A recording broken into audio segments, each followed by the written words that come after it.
Komisiyo y'igihugu y'amatora NEC iravuga ko idateganya gutanga amakarita mashya y'itora azakoreshwa mu matora y'umukuru w'igihugu.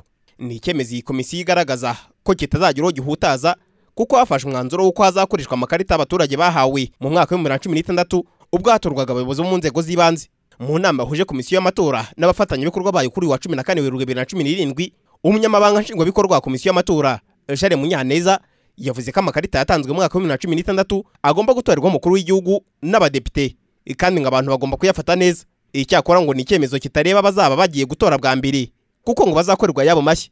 Iyi komisiyo kandi ibarura urubyiruko rusaga 500 rugiye gutora bwa mbere ari narwo ruzakorerwa amakarita mashya.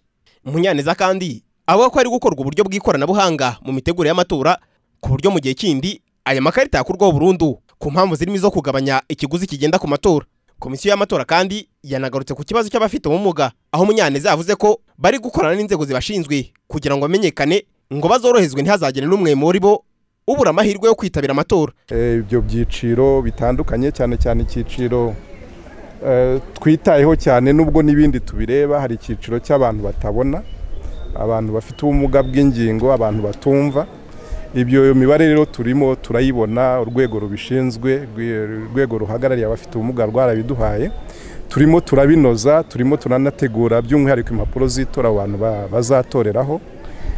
Navuga rero ko birimo bigenda neza kandi turizeza abo bantu rwose bari muri ibyo byiciro tuzakora ibishoboka byose kugira ngo nabo bagire accessibility, nabo biborohere kugera ahatorerwa kandi batore nk'uko babyifuza. Komisiyo y'amatora igaragaza ko urebye ibyamaze gukorwa, imyiteguro y'amatora igeze ku kigero cya 80%. Abagera kuri 6,800,000 ngo bamaze kwiyandikisha kuri list y'itora izakosorwa bwa nyuma muri Gicurasi 2017.